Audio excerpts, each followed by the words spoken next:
Friends, இன்னைக்கு நம்ம RS Agarwal book சீரிஸ்ல பார்க்கக்கூடிய சம் என்ன அப்படின்னா, நீங்க வந்து ஆட் மேன் அவுட் அப்படின்னு பார்ப்போம் இல்லையா, அந்த சம்மன் நீங்க எடுத்துக்கிட்டாலும் சரி, இல்லை அப்படின்னா நார்மலா வந்து அந்த லெட்டர்ஸ் எல்லாமே மாற்றி மாற்றி கொடுத்துட்டு ஆப்ஷன்ல கேட்டிருப்பாங்க. அந்த லெட்டர்ஸை நீங்க வந்து ஆர்டர் அரேஞ்ச் பண்ணீங்க அப்படின்னா ஒரு அர்த்தமுள்ள வார்த்தை கிடைக்கிற மாதிரி எந்த இது வரும் அப்படிங்கிற மாதிரி ஆப்ஷன் கேட்டிருப்பாங்க. ஓகேவா, அந்த மாதிரி இருக்கக்கூடிய சம் தான். பட் இது கொஞ்சம் வித்தியாசமானது, ரொம்பவே வித்தியாசமா இருக்கு அப்படிங்கிறதால தான் இந்த சம் எடுத்துட்டு வந்திருக்கேன். ஸோ தெளிவாக கவனிங்க. என்ன சொல்லியிருக்காங்க அப்படின்னா, இங்க இருக்கக்கூடிய லெட்டர்ஸை நீங்க மாத்தி மாத்தி எடுத்து எழுதும் போது ஒரு வேர்ட்ஸ் கிடைக்கும். ஓகேவா, ஒவ்வொன்றையும் ஒவ்வொரு வார்த்தை கிடைக்கும். அந்த வார்த்தையை வச்சு எது வந்து ஆட் ஒன் அப்படின்னு சொல்லி கேட்குறாங்க. அப்போ ஃபர்ஸ்ட் என்ன பண்ணணும், இதுல இருக்கக்கூடிய அந்த அர்த்தமுள்ள வார்த்தை என்னன்னு தெரியணும். அப்பதான் எது ஆட் ஒன் அப்படின்னு தெரியும். ஓகேவா, ஸோ இங்க பாருங்க EIWNTR.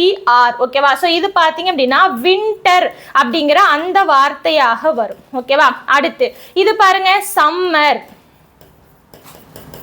அடுத்து இதை பார்த்தீங்க அப்படின்னா ஸ்ப்ரிங். ஓகேவா, அடுத்து இதை பார்த்தீங்க அப்படின்னா கிளவுட் அப்படின்னு வரும்.